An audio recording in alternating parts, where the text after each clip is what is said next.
लखनऊ में 24वें हुनर हाट का सीएम योगी ने किया उद्घाटन। अवध शिल्पग्राम में नामी कलाकारों से सजेगी शाम, कई राज्यों के लगे स्टॉल।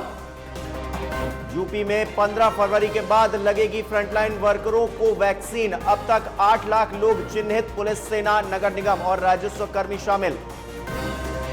प्रेमी की करतूत की लड़की को मिली सजा। प्रेम प्रसंग में भाई ने बहन को गोली मारकर की हत्या, आरोपी शख्स गिरफ्तार।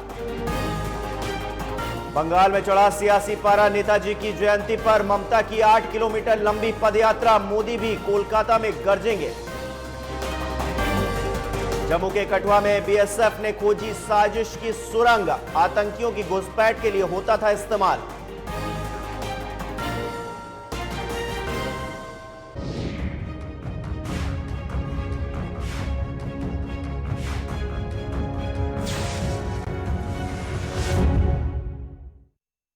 नमस्कार, यूपी लाइव में आपका स्वागत है। मैं हूं आपके साथ हिमांशु मिश्रा।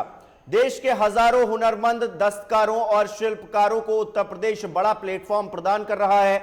लखनऊ के अवध शिल्पग्राम में शनिवार से हुनर हाट का आयोजन किया जा रहा है, जिसमें 31 राज्यों के हुनरमंद बाजार के उत्पादों का प्रदर्शन होगा।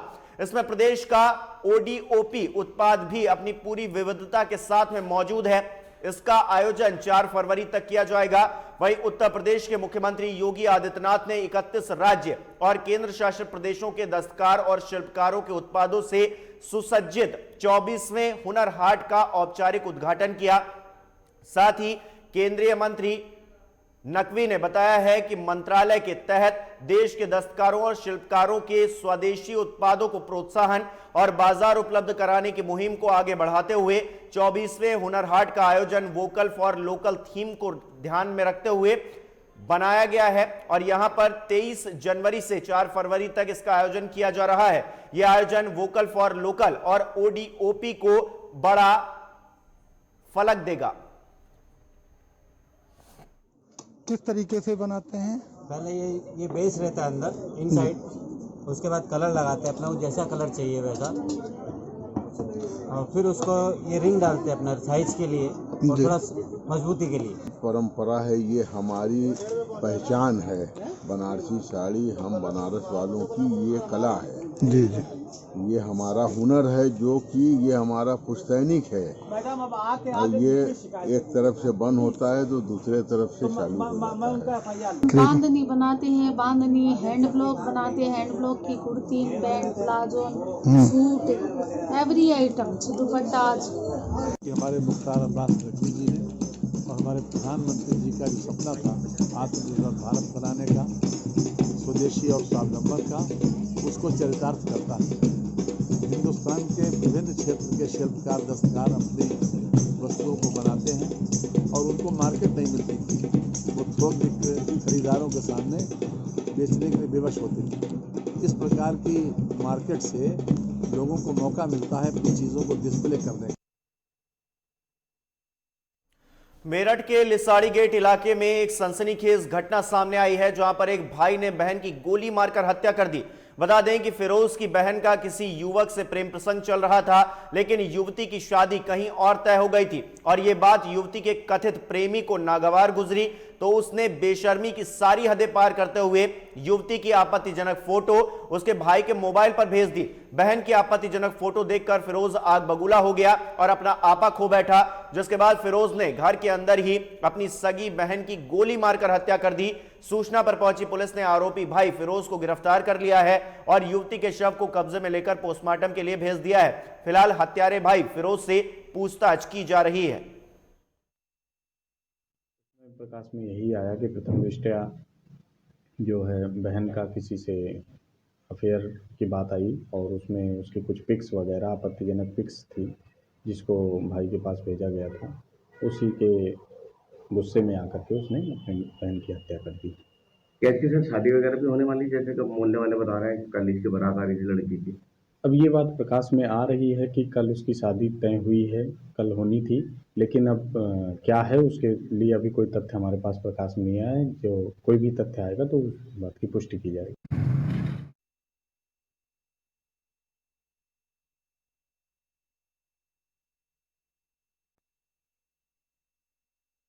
लोकेश टंडन हमारे साथ जुड़ गए हैं इसी खबर पर। लोकेश, प्रेमी ने युवती के भाई को अश्लील फोटो भेजी थी, जिसके बाद भाई ने बहन की हत्या कर दी।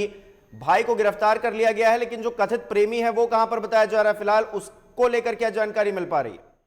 हिमांशु, मैं आपको बता दूं, ये जो कथित प्रेमी है, ये बताया जा रहा है युवती की भाभी का ये देवर है जो कथित प्रेमी बताया जा रहा है, और जिसने यानी कि साले ने ही अपने जीजा को ये अश्लील फोटो अपनी प्रेमिका के साथ भेजी थी, जिसके बाद जीजा आग फूला उठा और उसने अपनी बहन को मौत के घाट उतार दिया।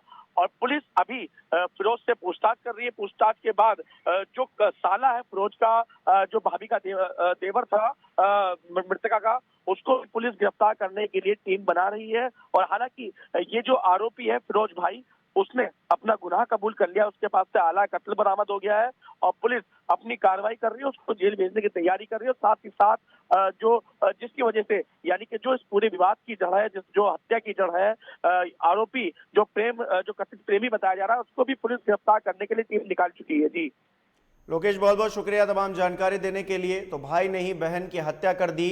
कुछ अश्लील फोटोज उसके प्रेमी की तरफ से उसके भाई के पास भेजे गए थे उसके मोबाइल फोन पर, जिसके बाद वो आग बबूला हो गया और अपना आपा खो बैठा। और इसी दौरान उसने गोली मारकर अपनी बहन को ही मौत के घाट उतार दिया। अगली खबर का रुख करेंगे। अमेठी में लगातार चोरों के हौसले बुलंद नजर आ रहे हैं, जिसके चलते ताबड़तोड़ चोरियों की घटनाएं अंजाम दी जा रही हैं। इसी क्रम में चोरों ने सरकारी कार्यालय को निशाना बनाया। सहायक चकबंदी अधिकारी कार्यालय में लेखपाल, कानून गो और चकबंदी अधिकारी बैठते हैं और इसी कार्यालय को चोरों ने अपना निशाना बनाया। बता दें कि कार्यालय बंद था। जब सुबह कार्यालय को खोला गया तब कार्यालय के बाहर का ताला टूटा हुआ पाया गया।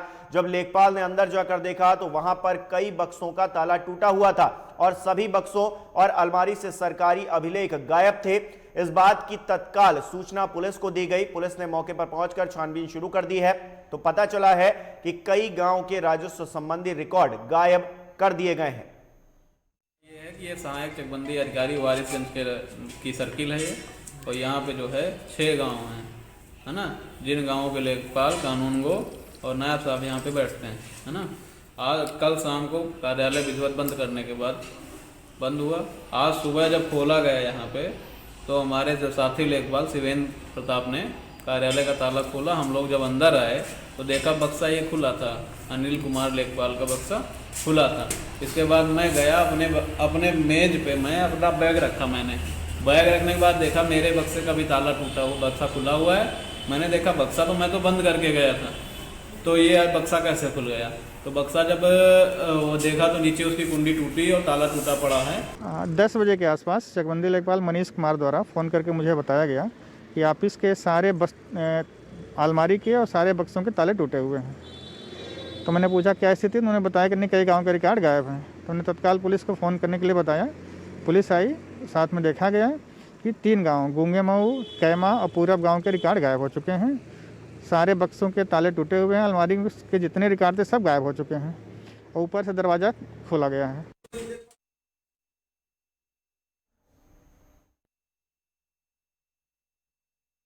योगेश त्रिपाठी हमारे साथ जुड़ गए इसी खबर पर। योगेश, सरकारी कार्यालय का ताला तोड़ा गया, उसके अंदर से अभिलेख गायब किए गए, क्या जानकारी मिल पा रही है? जी हिमांशु जी, आपको बता दूं कि यह मामला वारिसगंज के एसीओ ऑफिस का है। शाम को ऑफिस बंद हुआ और सुबह जैसे ही वहां पर कर्मचारी जाते हैं, उसका दरवाजे का ताला खोलते हैं और देखकर दंग रह जाते हैं। वहां पर जितनी भी अलमारियां थी और जो भी बक्से थे उनके सब ताले तोड़ लिए गए थे।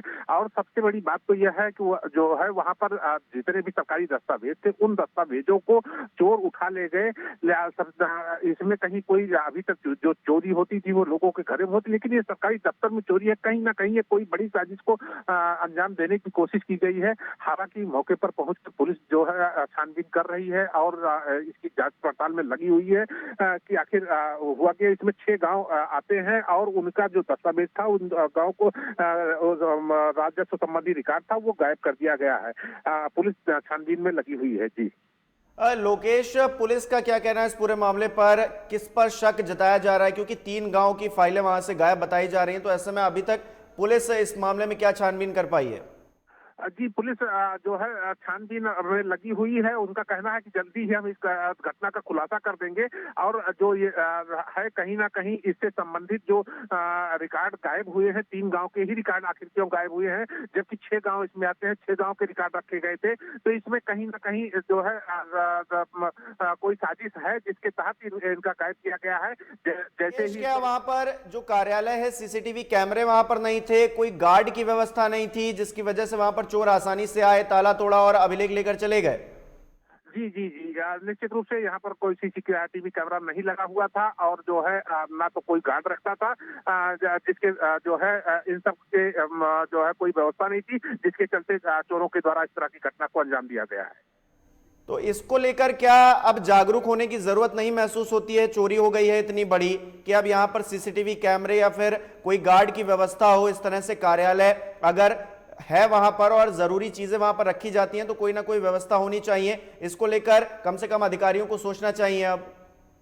जी, निश्चित रूप से कहीं ना कहीं ये प्रशासनिक एक तरह से लापरवाही का ही नतीजा है, जिसके चलते चोरी की घटना को अंजाम दिया गया है। प्रशासनिक जो है इसमें चाहिए कि उनको सीसीटीवी कैमरा और जो है सुरक्षा बंदोबस्तों से रखा जाए। अगर ऑफिस रखा गया है तो इन सब चीजों की मुकम्मल व्यवस्था की जाए, जिससे ये जो है रिकॉर्ड सारे सुरक्षित रह सके, क्योंकि रिकॉर्ड अगर गायब हो गए हैं तो कहीं ना कहीं ये बड़ी समस्या होगी और इसमें प्रशासन को चेतना चाहिए। जहां भी जिस तरह के ऑफिस बनाए या तो वहां पर रिकॉर्ड न रखे जाएं और अगर रिकॉर्ड रखे जाते हैं तो सुरक्षा व्यवस्था मुकम्मल की जानी चाहिए और निश्चित रूप से इस पर प्रशासन इस बात पे बहुत बहुत शुक्रिया तमाम जानकारी देने के लिए। तो सरकारी कार्यालय को निशाना बनाया गया चोरों की तरफ से, वहां पर ना सीसीटीवी था और ना ही कोई गार्ड मौजूद था, तो बड़ी आसानी से चोर आए, वहां का ताला तोड़ा कार्यालय का, उसके बाद वहां जो बक्से रखे थे उनका ताला तोड़ा गया, अभिलेखों को उठाया गया और बड़ी ही आसानी से फरार हो गए। तो ऐसे में कहीं ना कहीं लापरवाही है कि वहां पर सीसीटीवी कैमरा नहीं है, वहां पर सुरक्षा गार्ड नहीं है और ऐसे में अब चोर की तलाश पुलिस के द्वारा की जा रही है। यहां पर एक छोटे से ब्रेक के लिए रुकेंगे, फौरन हाजिर होते हैं।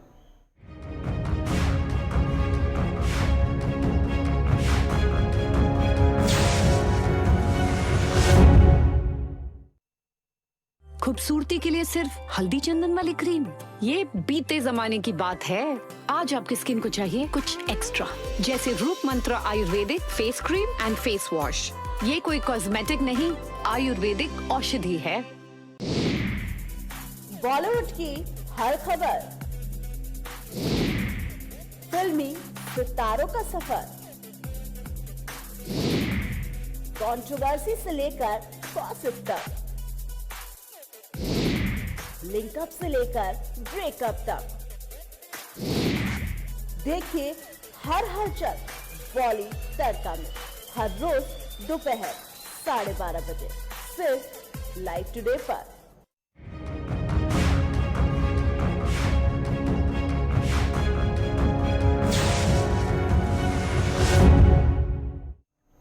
ब्रेक के बाद आपका एक बार फिर स्वागत है। बाराबंकी में बिजली विभाग एक विशेष अभियान चला रहा है जिसमें बिजली बिल के बड़े बकायेदारों के घरों पर छापेमारी की जा रही है। मामला विकासखंड मसौली के तोगापुर गांव का है, जहां पर दर्जनों उपभोक्ताओं के कनेक्शन काटे गए तो कुछ उपभोक्ताओं को नोटिस भी जारी करते हुए भुगतान करने का मौका दिया गया है। वहीं अधिशासी अभियंता राजेंद्र प्रसाद ने बताया है कि आज गांवों में विशेष अभियान चलाकर 5 टीमों ने बिजली बिल के बड़े बकायेदारों के घरों पर छापेमारी की है।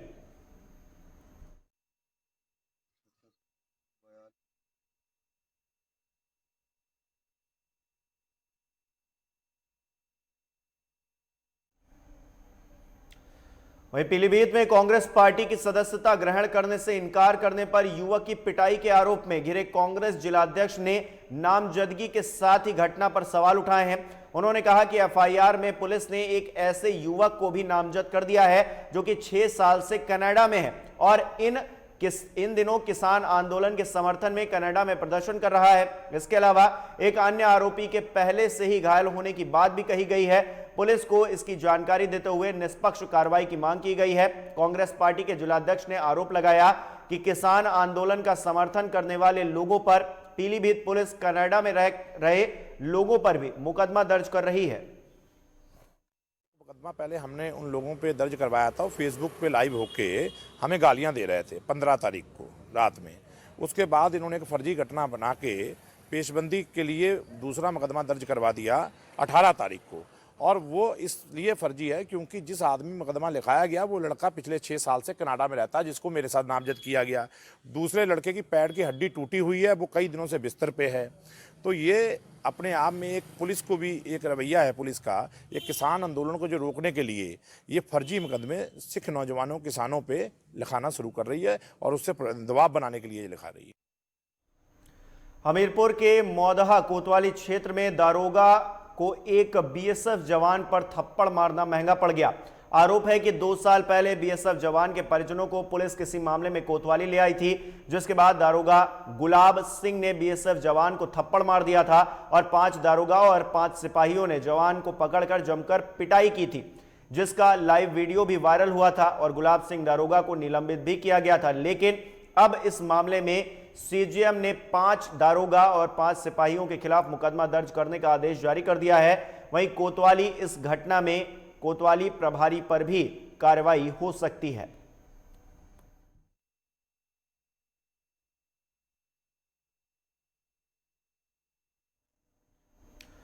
वहीं लखनऊ विश्वविद्यालय ने 70 डिग्री कॉलेजों को नोटिस जारी कर दिए हैं। बीते दिनों हुई एकेडमिक ऑडिट में इनमें शामिल न होने के चलते ये कार्रवाई की गई है। साथ ही विश्वविद्यालय प्रशासन की ओर से 2 समिति भी बनाई गई हैं। इसमें से एक समिति उन कॉलेजों की जांच करेगी जो कि एकेडमिक ऑडिट में शामिल हुए हैं और दूसरी उनकी जो जांच करेगी जो इसमें शामिल नहीं हुए हैं। कॉलेजों की स्थितियों को परखने के लिए लखनऊ विश्वविद्यालय ने एकेडमिक ऑडिट की व्यवस्था लागू की थी। इसके तहत कॉलेजों में संचालित पाठ्यक्रम और सीटों के सापेक्ष शिक्षकों की संख्या से लेकर अन्य ब्यौरा मांगा गया था। लगभग 100 कॉलेजों ने इसमें प्रतिभाग किया है, लेकिन शेष बचे हुए कॉलेजों ने रिपोर्ट जमा नहीं की है। वहीं एलयू प्रशासन का कहना है कि इन कॉलेजों की ऑडिट के आधार पर गुणवत्ता सुधारने के लिए ठोस कदम उठाए जाएंगे। शिक्षकों को प्रशिक्षण दिया जाएगा, छात्रों के प्लेसमेंट के लिए कवायद की जाएंगी। की जो शिक्षण गुणवत्ता है उसको जानने के लिए माननीय कुलपति जी के द्वारा एक एकेडमिक ऑडिट रिपोर्ट तैयार करके भिजवाई गई, जिससे कि उनका बेसिक उद्देश्य ये था कि हम महाविद्यालयों के शिक्षण की गुणवत्ता, शिक्षक और शिक्षण की गुणवत्ता के बारे में जानकारी प्राप्त करें। इसी संबंध में एक प्रोफार्मा तैयार किया गया, जिसमें कि हम लोगों ने 24 पॉइंट्स रखे। 4 पॉइंट, फर्स्ट 4 पॉइंट कॉलेज से संबंधित थे। उसके अलावा जो 5 से लेकर 20 तक पॉइंट थे वो एकेडमिक ऑडिट से संबंधित थे और 21 से 24 पॉइंट्स कॉलेज के इंफ्रास्ट्रक्चर से संबंधित थे। इन इंफॉर्मेशन को मांगने के लिए हम लोगों ने कॉलेज को एकेडमिक ऑडिट प्रोफार्मा भेजा, जिसमें से कि लगभग 100 कॉलेजेस ने एकेडमिक ऑडिट रिपोर्ट को हमारे पास भरकर भेज दिया।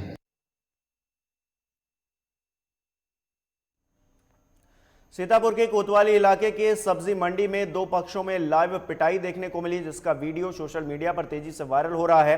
बता दें कि जमीन पर कब्जेदारी को लेकर 2 पक्षों में जमकर विवाद हो गया, जिसके बाद विवाद इतना बढ़ गया कि देखते ही देखते दोनों पक्षों में जमकर मारपीट हुई और घटना में कई लोग गंभीर रूप से घायल भी हो गए। वहीं सूचना पर पुलिस मौके पर पहुंची। दोनों पक्षों के 7 लोगों को हिरासत में लेकर जांच शुरू कर दी गई है।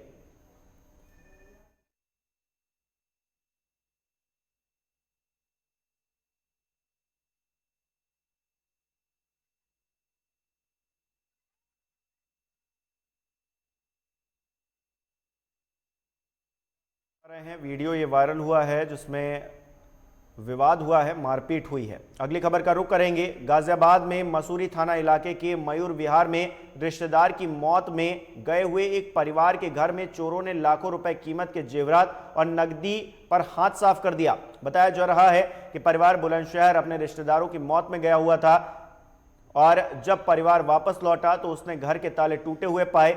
अलमारी और लॉकर से लाखों रुपए के कीमती जेवर नहीं थे वहां पर। वहीं पीड़ित परिवार ने चोरी की सूचना पुलिस में दर्ज कराई है और पुलिस मामले की जांच पड़ताल कर रही है। गुजर गए, वहाँ बुलंदशहर वहाँ गए हुए थे और उसी रात को हमारे फूल चोरी हो गई है, जिसमें से पूरा हमारा जो घर में जवाहरात रखे हुए थे, जितनी भी सोने और चांदी की चीज थी और 50-60 हज़ार रुपये कैश था, वो सब गायब है हमारे। लगभग कितनी चीज होंगी भैया? करीब 15 तोले सोना था उसमें, और भैया वो चांदी की भी काफ़ी सारी चीज़ें थी। तो हम सारा परिवार गए थे, बोले शाम को आ जाएंगे, लेकिन शाम को ना आ पाए किसी वजह से। रात को रुक गए और जब दूसरे दिन याद आके देखा तो 4 बजे सारा मामला था। अच्छा, तुम खुद आए थे? तुम्हें किसी ने बताया था चोर? खुद ही आए थे, हम घर पर आए थे। कितना सामान चुर गया? कितने का होगा लगभग? क्या क्या सामान था? चीज सारी चली गई। क्या क्या? जो भी जेवर था, बहू का जेवर था, मेरी घरवाली का जेवर था, लड़कों का था। मेरे गले की चैन थी 1.5 तोले की, एक उसमें लोग था 2 तोले का मेरा।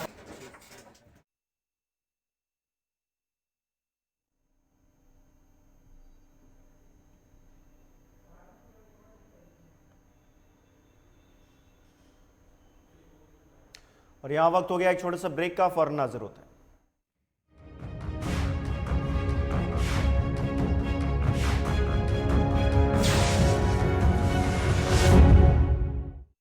रूप मंत्र Ayurvedic face cream and face wash. इसमें है हल्दी चंदन के साथ एलोवेरा, नीम और बादाम तेल जैसी 12 खास आयुर्वेदिक जड़ी बूटियाँ। वारदात की तह तक होगी पड़ताल, जुर्म की हर दास्ता होगी बेनकाब, हर अपराधी का होगा पर्दाफाश।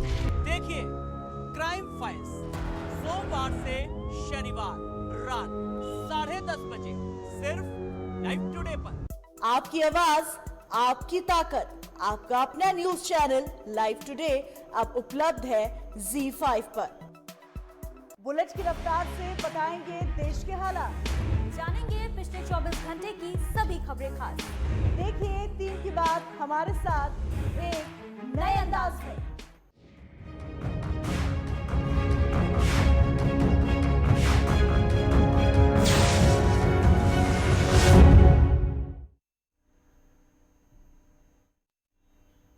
ब्रेक के बाद आपका एक बार फिर स्वागत है। नेताजी की 125वीं जयंती को पूरे देश में पराक्रम दिवस के रूप में मनाया जा रहा है।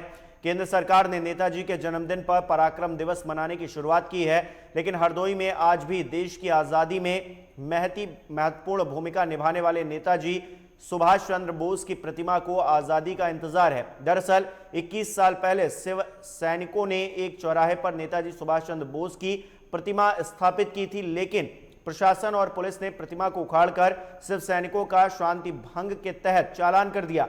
तब से लेकर आज तक नेताजी सुभाष चंद्र बोस की प्रतिमा सदर माल खाने में कैद है।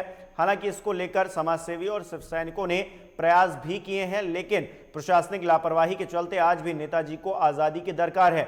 ऐसे में प्रशासन का दावा है कि शासन से नेताजी की प्रतिमा स्थापित करने के लिए अनुमति मांगी गई है। अनुमति मिलने के बाद प्रतिमा को स्थापित किया जाएगा। की स्थापना के लिए माननीय शासन को यहाँ से अनुमति मांगी गई है। शासन द्वारा अनुमति दिए जाने के उपरांत नियमानुसार ससम्मान उनकी प्रतिमा का जो स्थान नगर पालिका द्वारा चयनित किया गया है, वहाँ पर नगर पालिका परिषद हरदोई द्वारा उनको स्थापित कराया जाएगा। सिद्धार्थनगर में नेताजी सुभाष चंद्र बोस की 125वीं जयंती के अवसर पर 15 किलोमीटर लंबी तिरंगा यात्रा निकाली गई। ये कार्यक्रम जिले के मुहाना चौराहे से शुरू होकर मुख्यालय में संपन्न हुआ। कार्यक्रम में भारी संख्या में लोगों ने भाग लिया। साथ ही पीएम से इस दिवस को पराक्रम दिवस की जगह राष्ट्रीय दिवस के रूप में घोषित करने की मांग की गई है।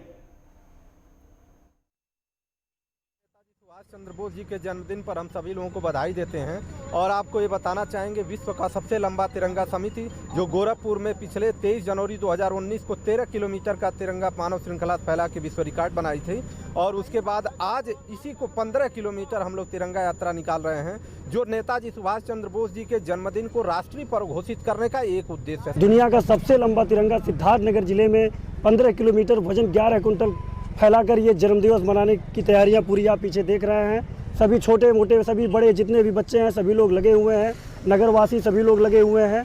और इस कार्यक्रम का उद्देश्य यही है कि नेताजी के और शहीदों के सम्मान में संवैधानिक दर्जा दिया जाए। जो भी हमारे देश का शहीद हो रहा है उसको संवैधानिक दर्जा मिलना चाहिए।